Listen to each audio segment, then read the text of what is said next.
This is the Power Producers Podcast, where we are refining and redefining the sales game. Rule number one is you have to believe in yourself. You're the only one who doesn't think you belong in this appointment. The prospect has already validated your existence by scheduling time with you.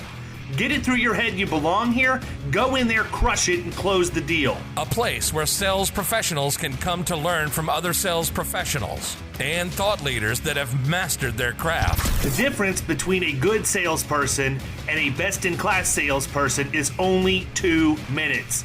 By spending an extra 2 minutes on what you might think is a mundane task in the sales game, you separate yourselves from the pack, you grow your book of business, you close more deals, and you retain your accounts. As well as their peers who are still striving for perfection to achieve their why. I have a wife and 4 kids. Failure is not an option. Real sales professionals, real stories, real results. Are you ready to feel the power? Hey everybody, welcome to the Power Producers Podcast, where we are refining and redefining the sales game. Today, we have 2 friends from Empower HR in America's Heartland, America's Kitchen, so to speak, Mr. Brent King and Jenny Guzman, and we're happy to have them here.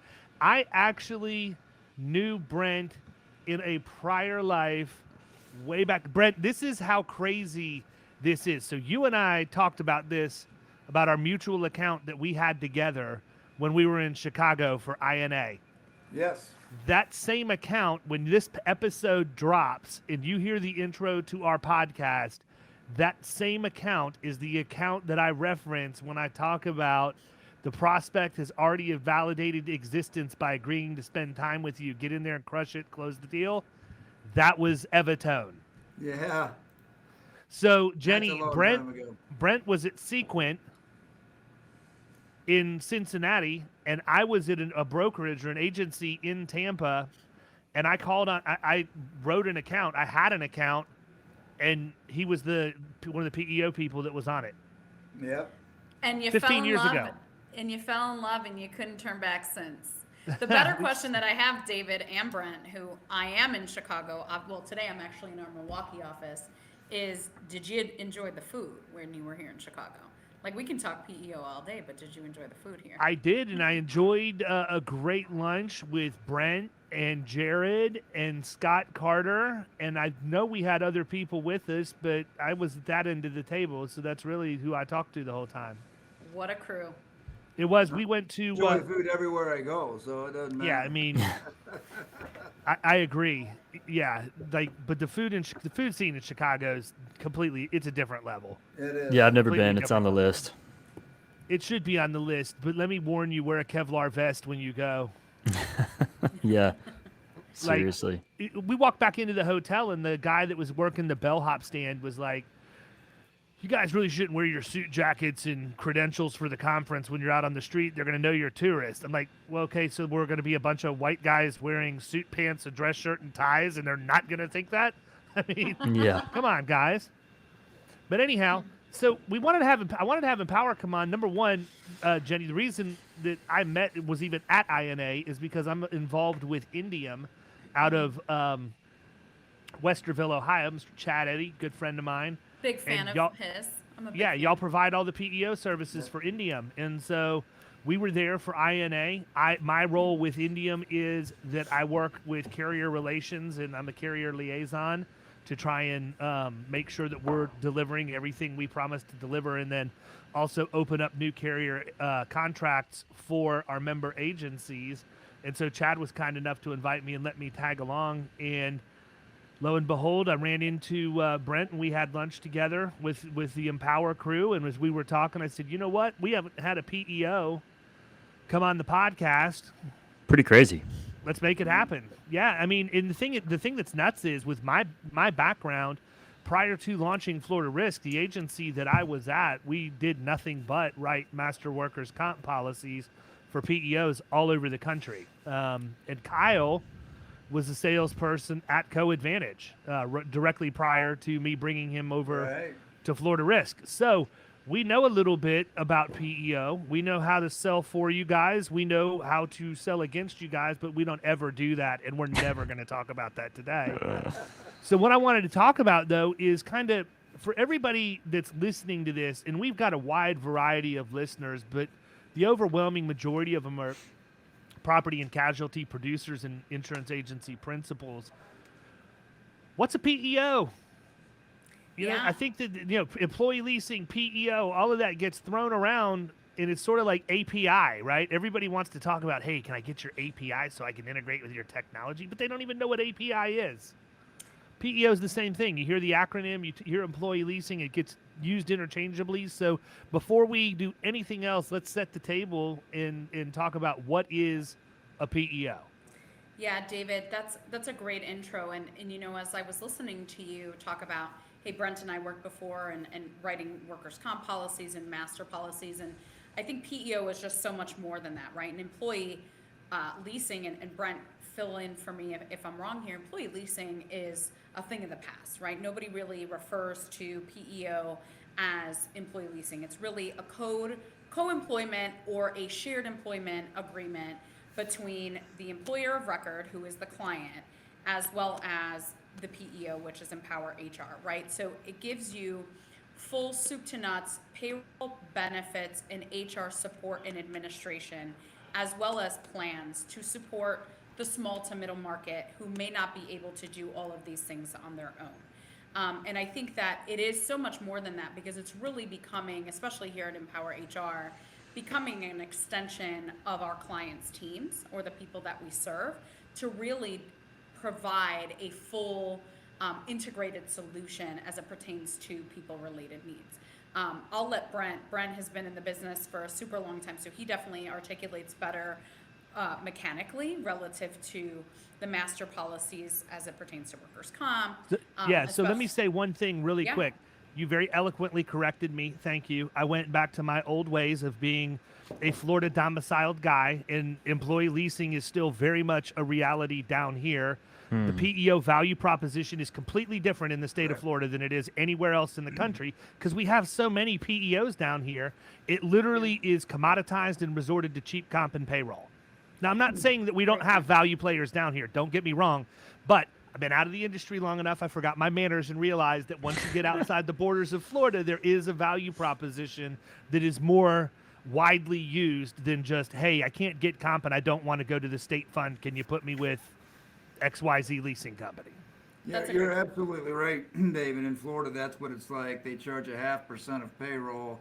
They sell comp, they sell benefits, they get paid on that kind of stuff too. So they do it in a different way. And you're right, it's very commoditized in Florida. If you look at it outside of that, and I don't nearly articulate as well as Jenny does. So, but if you look at it outside, we only look for the value prop. If someone comes to us just for comp, we don't do it. If somebody saves them that, the next year they leave. We really look for the value-added partnerships, and much like insurance agencies, you protect you protect their companies and risk. We do the same thing, right? We're aligned in that manner, right? So everything that we do in payroll and that kind of stuff is our risk on our FEIN, so we're protecting that risk too. And the key thing about it also is if they ever go to sell, we can take their value add up 2 times because all the risk is with us, so they don't carry that. So there's a lot of really cool things that are involved in what we do that really values the client. It's interesting, too, when you talk about selling, I think about how hard it used to be to unwind from a relationship with one PEO, move to another, or whatever else. That's changed a lot over the last 5 to 7 years with the certification of the IRS for certified PEOs. Talk a little bit about that, because I think that sometimes when P&C producers hear, oh, man, they're with a PEO, I don't think it's such a pain in the butt to move. I don't think I want to call on them. It's not as hard as it used to be to move somebody mid-year. I mean, we could always move them at the beginning of the year. We could move them mid-year, but the resets used to kick in, and now it's going to cost them more money on the FUTA and the SUTA and everything. But talk a little bit about that. I mean, the IRS certification has become a big deal in the PEO industry, and I think makes it a lot easier for guys like us to do deals because we're not bound by the renewal date, so to say, which in this case is the calendar year due to taxes. Right. Go ahead, Jen. I was going to say, I'll let Brent chime in on the CPEO, where we were before and where we've come. But specific to, it depends on the state, right? So in Wisconsin or in a different state, you may have that mid-year reset. Now being in the CPEO, depending on the state, you do not have that mid-year reset, which really eliminates a lot of headaches, right? So the team would then take all the check history, import it, and there's no issue. It's almost like moving payroll providers, for example. But there's also been specific to just compliance in general and people having a comfort level. I think PEOs have gotten a bad rap for a long time for several reasons.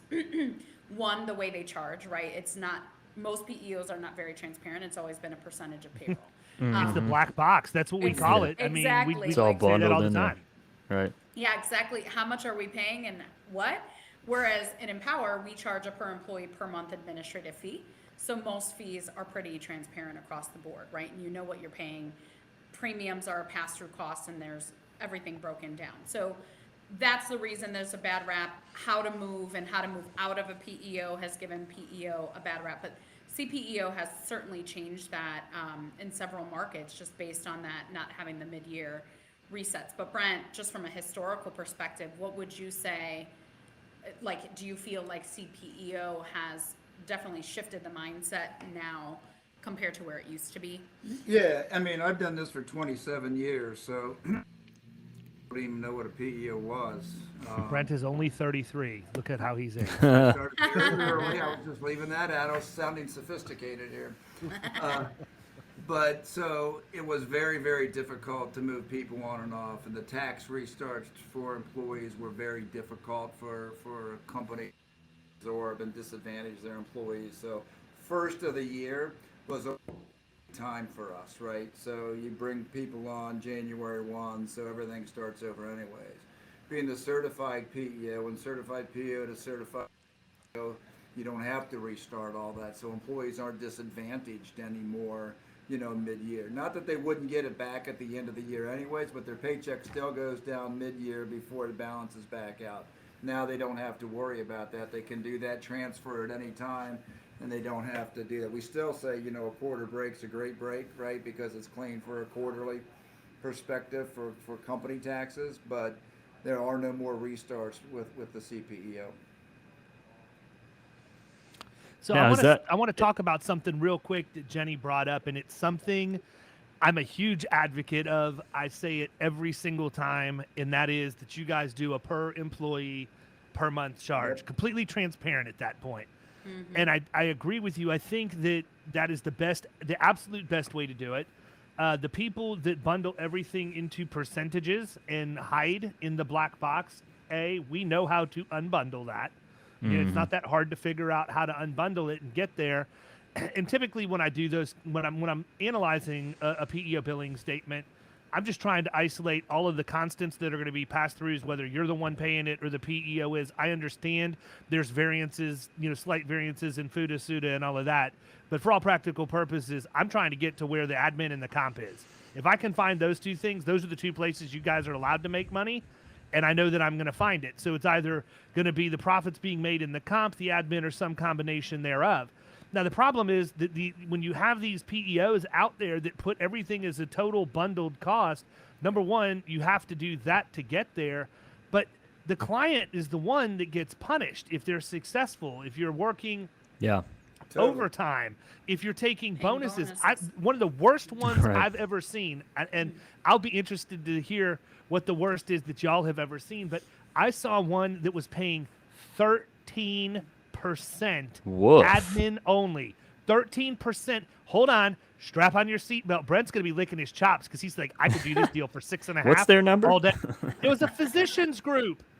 Of all the people, jeez. 13%. Think about the salaries and the bonuses for the doctors at the end of the year. And I looked at it and I'm like, oh my gosh, like absolutely crazy. insane. So for everybody listening to this, you know, to hear a PEO that leads and tells you transparent pricing per employee per month, that's who you want to gravitate toward. Now, a lot of PEOs will do it, but you have to know to ask them to do that, and they'll do it begrudgingly, and you really don't have a good benchmark as to what it should be if you're taking somebody from a percentage to the PEPM model. But if you can find somebody like Empower that has that from the very beginning, it is so much easier to deal with your client that you're referring to them, and explain how all of that works. So I just wanted to touch on that because that's huge. And David, I think it's actually bigger than just the transparency around the fee itself.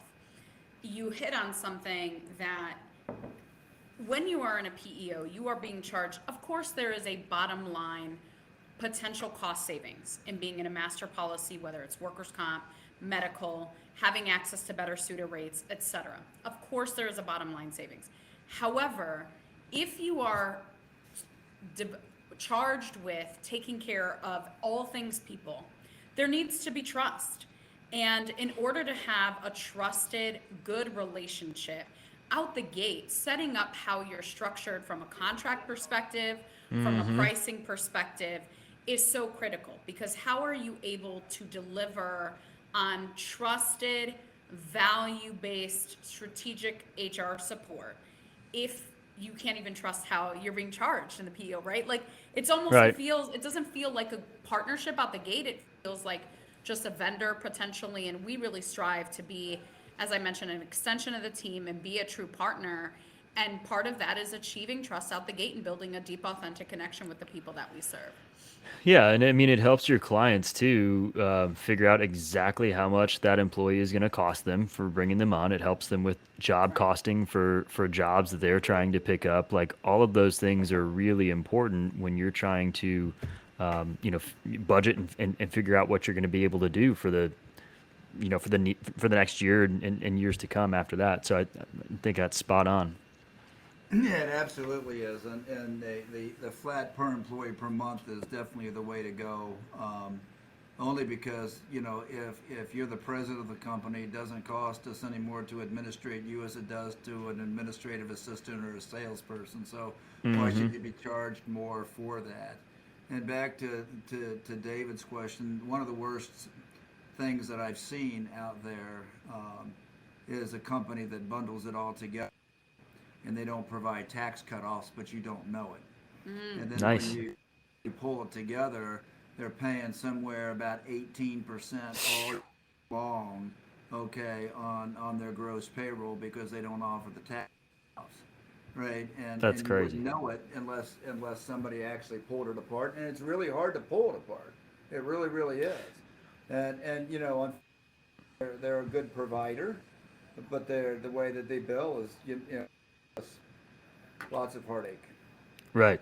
And yeah, I mean, places like that will kind of keep it murky on purpose and make it pretty convoluted so that it's tough for people to sell against it and break it out. But yeah, I mean, so, like, when I was at Coad, we had a pretty specific target that we were going after. Like, we were pretty white collar. So talk a little bit about your target client, what that looks like, for you guys.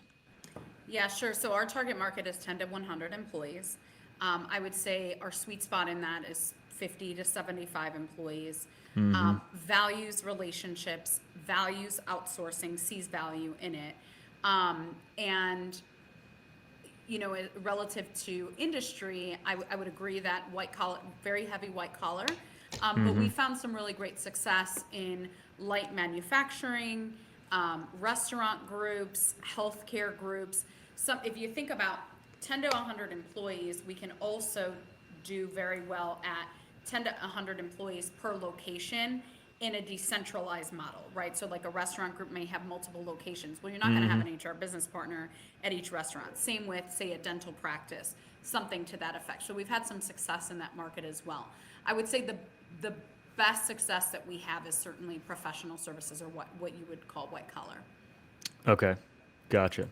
Yeah, and your white collar, I call it pink and gray, so your sales organizations, as well is also very good. I think one of the easiest ways to describe it is that people that want to work on their business and not in their business. So if they like to do a lot of administrative work and spend their time in that area, then they're really not a good fit. But if they want to go out and market, sell, drive their top line, increase their bottom line revenue, and that's what they want to do, then we're really good for them. So if they want to grow, we're really good for them. Yeah, that makes sense. I mean, one of the things that that I picked up pretty early on and that I would always talk about is just being able to, have that time to focus on the strategic aspects of your business versus the blocking and tackling the everyday stuff. Exactly. And all of the businesses that you just described right there are the kinds that kind of fit into that classification, in my opinion. Yep. So those are the ones where it really made sense when we were having those conversations. The ones that were looking to grow their business, but were just kind of inundated with the day-to-day tasks of whether it was hiring, firing, just managing in general, or if it was, an HR burden. They were constantly getting, questions about this and that and payroll and so forth. And so those were always the ones that the conversations were, pretty easy with. The ones that were not open to the outsourcing that, like you talked about, that were using QuickBooks and, doing things of that nature. Of course, that was a little bit of a different conversation. Yeah, the Well, and ones that Kyle, really get. Go ahead, Jen. Sorry. We really look for groups that are experiencing growth or trouble. And by growth, that's an obvious one, right? Clients. You guys ran him off. We ran him off. We're like, get out, Kyle. You're out. Clients that are wanting to grow and scale quickly and need the infrastructure to do so. Trouble would be a client that, grew really quickly, has no infrastructure in place, no compliance, and maybe they've experienced some sort of infraction as a result. Or they've had an internal HR person for quite some time, and that person has left the business. If you get a client that's really just, hey, we have no pain, this is easy, Susie, my office manager, handles everything, we're good, we don't need you, that sale's never gonna go anywhere because people don't change until they're present to the cost. So most times someone is joining Empower or any PEO, it's because they've been present to some cost or some sort of pain. Yeah, I mean, we see it. It's usually they need to have the ability to get the group purchasing power for benefits or, down here specifically. I mean, I wasn't kidding when I talked about cheap comp and payroll. It is the market of last resort before the market of last resort. So it's adverse selection in the workers' comp piece. And, that's a dangerous slope to try and navigate when you have $1 million deductible per occurrence, like most of the larger PEOs do, and you're responsible for controlling claims costs inside that, because that's how you determine your ultimate book rate, right? What are you going to charge versus what's our book rate based off of this class code and the deductible credits we're getting on the program. And so that's what we see. And the mentality is, oh, I'll just go into a PEO until my experience mod resets and I'll come out and do it again. And unfortunately, in the environment that we live in Florida, there's nothing that's ever done to rehab. The PEOs that play that game know that that's the game that's being played. And so they do nothing at all to try and clean up the account. They're just doing whatever they do deductible sharing and they do other things to mitigate their own risk, but they're not really doing anything to improve the risk profile of the client. And so that's a bit of an issue. Same thing holds true on the health, right? Everybody's trying to play a shell game with the different Milliman buckets depending on where they get rated, and you end up with adverse selection. So you have bad work comp risks and aging censuses with horrible experience on the benefit side. I just described the average Florida PEO client. Yes, you did. So and you did it from very my well. So from my perspective, there are times though, right? So I may have a client, and I'm going to give you an example. This is one of the best wins that I've had inside of a PEO here. But I had a client, they had a workers' comp claim. They were a prospect at the time. They had a workers' comp claim. The experience mod was going up to like a 1.5 or a 1.6. I start digging into the loss runs, and I realized that the reason the mod's going up is due to an indemnity claim filed by the owner of the company. And I'm like, what are you doing, man? Why are you filing a workers' comp claim against yourself for indemnity? I mean, I'm not telling him he shouldn't file a workers' comp claim. He absolutely should. I think any owner that's exempt is missing out on the cheapest form of disability insurance they can buy as the owner of an operation. But he had been injured. He filed the claim. He should have. It was a rotator cuff claim, so there was some level of surgery involved. And the claims adjuster from the carrier said, yeah, you're going to need to sit out, send us your average weekly wages for the last 13 weeks or whatever it is, blah, blah, blah, blah, blah. He's like, but wait a minute, I'm the owner of the company. I'm going to pay myself whether I'm here or whether I'm not here. There's no reason I should file this under insurance. And the adjuster told him he had no choice. Well, guess what? You do have that choice in Florida. And so they ended up, it blew up the mod, and I knew that. So I had a very good story going to the PEO. I can't do anything with NCCI to change the fact at this point, but I could at least, as I put my narrative together for the submission to the PEO, let them know, look, here's 5 years worth of loss runs as a premium versus loss summary. This thing's been a single-digit loss ratio. It had a blip in the radar. The mod shot up. Here's why it happened. I'm asking that you be gentle with your pricing on the workers' comp because it just doesn't present the type of risk that the mod would lead you to believe that it does. Now, the nuance to this is that this was a year this company was really growing. It was a plumbing operation. They're having a hard time recruiting and retaining talent like every other service contractor out there. And this was the year they were going to put an employee benefits program in place. Well, when the mod went up and the premiums were going to go up for the workers' comp and everything else, it hit them financially enough that they weren't going to have the ability to contribute at an appropriate level for the benefits. So when we went to the PEO, we were able to show them the historical loss profile of the company and that it wasn't nearly the risk that the mod would lead you to believe. And they were able to be flexible enough in their pricing that we got pricing 10% under manual premium. And that freed up enough cash flow that they had the contribution necessary to put the benefits plan in place. And they're still with the PEO today. They got their comp taken care of. They were able to give benefits. The turnover has been reduced. The employees are participating in the plan, and it's had a great effect on the overall culture of the operation.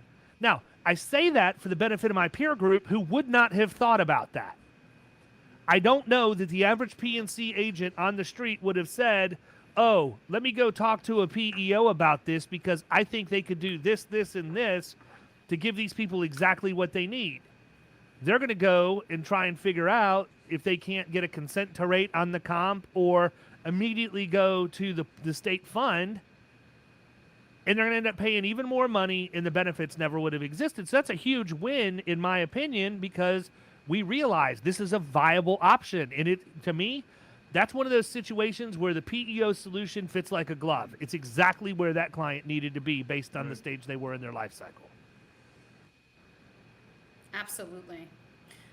Do you, David, in your world, how does that, you mentioned at the beginning, talking to PNC brokers and what the benefit is and partnering with a PEO. I'd like to highlight that most PEOs don't allow for carve-outs. Let's say comp isn't an issue with whatever client it is. And the PNC broker can actually keep the workers' comp, but they're looking for group master medical rates. So at Empower, we can actually carve out medical as well as workers' comp as well as 401k, whereas other PEOs require you're either all in or you're out.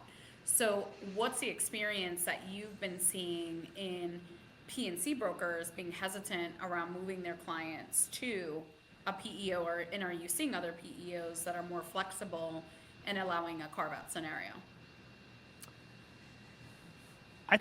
Kyle, you could probably speak to this better than I can because you were selling lives, whereas I was insuring the actual PEOs. My guess would be probably about 50-50. About 50% of them will let you carve it out, 50% won't. So I think what we were talking about earlier kind of plays into this about Florida being the birthplace of PEO and how there's just so many of them. So I think that you're right in terms of 50-50. There's some, I would say that a lot of the ones where we are sending them to a PEO because of a comp situation, there's no carve out going on there. It's either all or nothing. Where I was working, we could do carve outs there, and then some of your again, some of your bigger dogs will do that, which is helpful. I mean that's great for the P&C agents, because if they're trying to really do what's best for their client and solve a problem, right, and get them in a better situation, even if it is a temporary one, then that's huge. So I just think it depends on the client that you're dealing with, what their class of business is, and what the reason is that you're reaching out to PEO. Is it just because you want to get them better benefits, or do they have some sort of issue with the comp going on? And then you might have a different answer to that question. Right, and I would also add to that I really do believe, and I get it all the time, that insurance brokers, agencies are skeptical to utilize a PEO because they get poached a lot. Yeah. And they lose the business. We try to partner with the agency and brokerage because it's better that way. Everybody wins. The agent and the agency gets to sell deeper into their client. They get more hooks into their client. They bring more value to their client. We can also provide recurring revenue. So if they come in and we take something over that helps that client company, we can also give recurring revenue back to the agency. So there's a lot of things that we try to do to partner with the broker. And even before we go in to meet with the client, we have a meeting with them and say, okay, what do you want the outcome to be? What do you already have in there? How do you want us to wrap our service around them to put them in the most advantageous position at all times? So it's a very unique approach that they're not used to. But overall, they're pretty skeptical as far as what we see here about working with a PEO.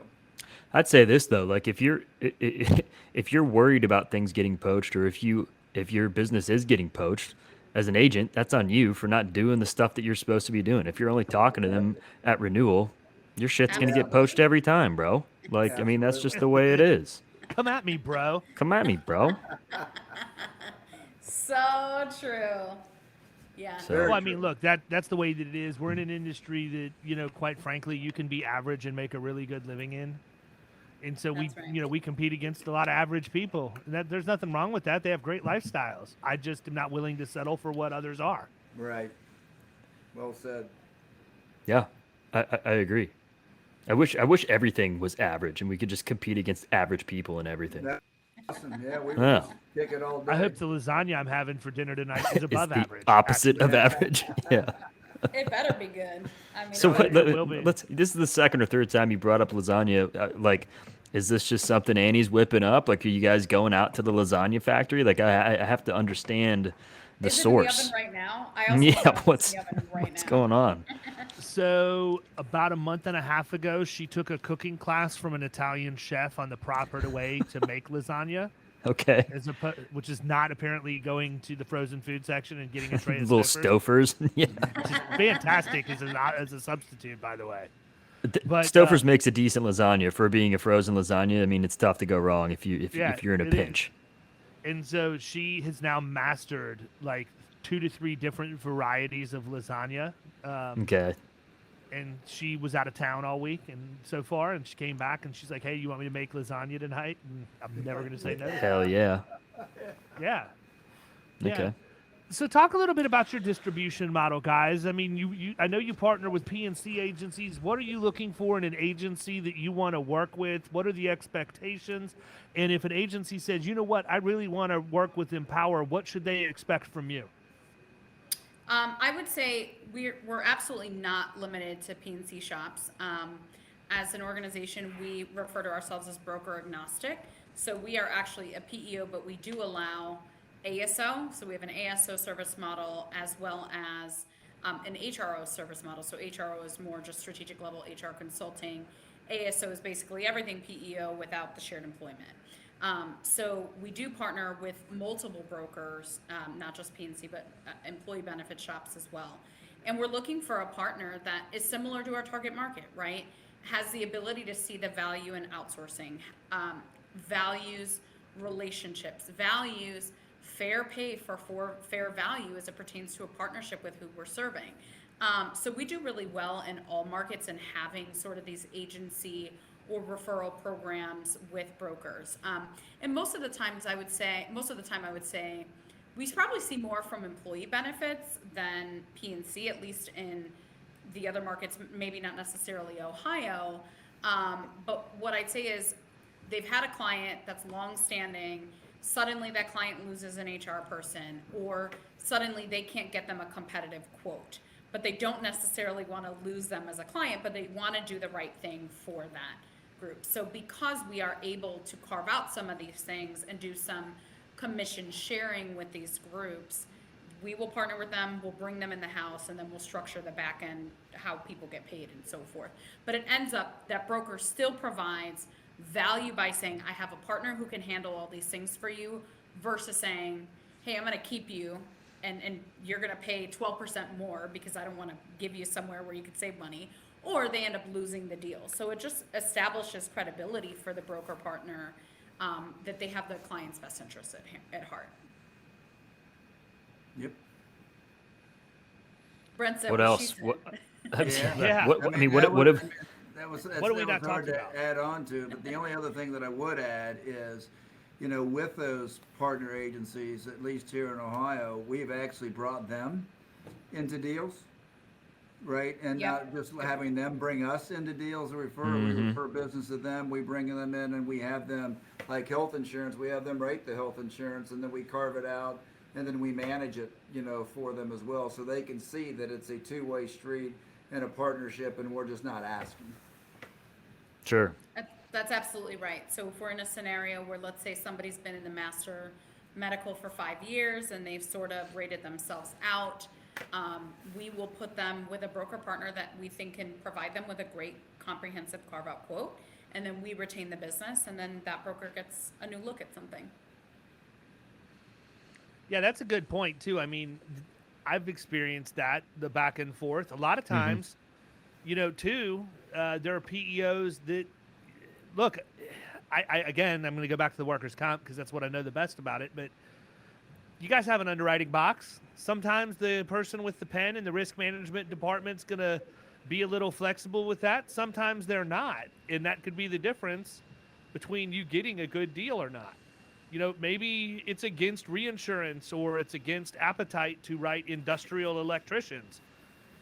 Typically, very good censuses for benefits because very little utilization, young bulletproof males, but the comp becomes the heartburn. There's been a myriad of times because of my ability to place hard-to-place comp in the agency that the PEO gets the deal because I was able to place the comp outside of their master program for them. Right. So it works on that side of it as well, and I actually see that probably a little bit more than what I see on the health side down here. Yeah, the stuff that I was sending to PNC agents was mostly because we couldn't write the comp. That's what you're saying, right? Yeah. Yeah. Right, and our job, and it goes, you both have been saying, is to always put the client in the most advantageous position. Always, right? It's not just about us, it's about what they're doing, how we can do that and wrap it around and make it the most advantageous for them going forward, and make it scalable and sustainable as they grow. So we look at it as that partnership, and we do that in comp, but even in health, we'll go out to the market at the same time we're looking at the master plan, and what's best for them at the same time, right? So they don't have to wait, because the idea again is to do the right thing and deliver what matters to the client. Absolutely. So we've been going about 45 minutes. What have we not talked about that you guys wanted to hit on? I think the only thing I would add, and we touch on it high level, is really, we've also, when we talked about target market, we've also had a lot of success in the private equity space, especially as it pertains to groups that are obviously heavy in M&A mode, right? Which, as we've seen after what's occurred the last 2 years, there are groups that are looking to sell, and there are PE firms that are quick to want to purchase. And so what needs to happen in that model, if they want to have a successful exit in 3 to 5 years, is have a really strong infrastructure, and that takes a lot of strategic work, right? It's not just the payroll administration or the benefits administration. It's really, what sort of HR strategic infrastructure are you setting so that you can have a successful exit? So our team has had some really great success in some of these portcos where we've established a talent attraction and retention strategy. We've established a development strategy, an employee engagement strategy, looking at talent, 9-box, things like that. So I think that we are probably at the front line of being more innovative around those types of programs, as well as I lead the employee experience team here as well. And how are we providing employee level support to employees so that internal business leaders don't have to spend time focusing on HR related matters? If you are a PNC shop, or let's say you're a manufacturer and you make widgets, it's your job to make the widgets, not to understand the ins and outs of HR. And so really hammering home on what matters to those clients, understanding where they want to go, where they want to take their business, whether it's an exit, whether it's they just want to continue to be a lifestyle business but stay out of HR trouble. Really understanding that and allowing them to focus on their business has been super important. And I think that gets overlooked sometimes, but I would say we're probably at the forefront relative to the strategic work, because I think people see the HR stuff as just, I don't want to deal with it, just make sure I'm not going to HR jail. But there's been a tremendous amount of value we've seen in the strategic work, especially over the last 2 years, since the world has changed substantially. Right. Well, I would think too, if I'm a private equity firm, if an employee, a possible acquisition target that's in a PEO and has the ability to remain in that PEO is a lot smoother from a representation and warranties standpoint in the transaction, because that's one place where you see representations and warranties respond is unpaid taxes that weren't disclosed prior to the sale or other things. So, I think that there's certainly an ease of doing business that's worth the spend to make it a more efficient process. Absolutely, and we've been brought in on A&Ms to look at the covers. While everybody looks at the numbers up here, we can come in down for a very low cost and look at everything here to make sure they're not missing some of those things that might not be paid. I mean, at one point, in my old life, we uncovered almost $1 million in unpaid comp premiums. Jeez. Yeah, and Wow. they were looking Not up ideal. here, but they weren't looking down here, and it was in the senior living categories, and the numbers looked great, but they didn't see it, and we were able to go in and uncover that kind of stuff. So we bring a lot of value in that area too, which most people don't think about, and how we can do that, and the PE firm, with most people that go to sell their business wait too long to prepare it for the sale. So help with that. They go, hey, yeah, I want to sell my business next year. Well, your business is worth this. What do you mean it's worth this? Well, you haven't done this, and this to get it ready for sale, right? And then if you can be in the PEO and up 2 times because you don't have all that liability and numbers sitting on your books, there's a lot of things that, that can be really good for the potential A&M. Cool. Yep. And I think the last point that I'll make is our team is fun as hell. We are a good time. Damn Brent right. is fun. I'm fun. There you go. I got Norman laying here on the ground. We bring dogs to work. We have a Nice. fantastic team of people. We've grown substantially. I've been here for 7 years, and we've grown tremendously, and we've had growth year over year. Immense gratitude that we've been able to grow, especially in a tough time. But I truly believe it's because we focus on what matters, and we truly develop those authentic connections, and then we're relentlessly accountable to results. And we have a hell of a lot of fun while we're doing it. So There you go. yeah, Brent's always good for buying you a tequila. So anytime you Damn right. I'm ready. Let's do it. Come to Ohio. Let's have some fun. Nice. What or part of Ohio? Chicago. We're in Dublin, right outside Columbus. My parents are from Columbus, Arlington. Oh, UA? Yep. No UA will. Kyle's like, I'm out again. Yeah. Bye, guys. UA. He probably just left to head up to the shoe. When you he's, guys he's a ever big up Ohio this State way, fan. man, To look the us shi- up. Oh, You can work out of the if you need to, and we'll go have some fun. Yeah, if I'm up that way, I'll be at Westerville over there with Mr. Eddie at Otterbine's campus in that place that Indium operates out of. But I'll Yep. happily go to Schmidt's with you for dinner. Shout out to Chad Eddie. We can Yeah. do Schmitz, and there's a lot of other really good do it as well, so we can make the tour. Yeah, that's going to happen. I'm going to be up there in May. I know that we're doing a deal, an event that's Indium sponsored, but it's going to be it's going to be at the Rock and Roll Hall of Fame, so a couple hours away from you. Yeah, But I may make it down that way to visit family. What kind of in that event part of is the it? state. You know, I don't know. I just know I was told to be there, what dates to block off, and then I'm speaking. I guess I'll get more information as I need it. Is Indian putting it on? I think so. I'll have to hit Chad, see if it's something we can be a part of too. Yeah, I would ask Chad. John Horvath is the one that I think is putting everything together. Okay, So I know John. if you know John, you may want to reach out to him. Just tell him we were talking on the podcast. And I told Okay. you I was coming up, but didn't know what for and what I was doing, but I was going to be there. So Okay. Yeah, I'll definitely do that. That would be something interesting. Maybe we can have something that we can speak on that would apply also to HR and.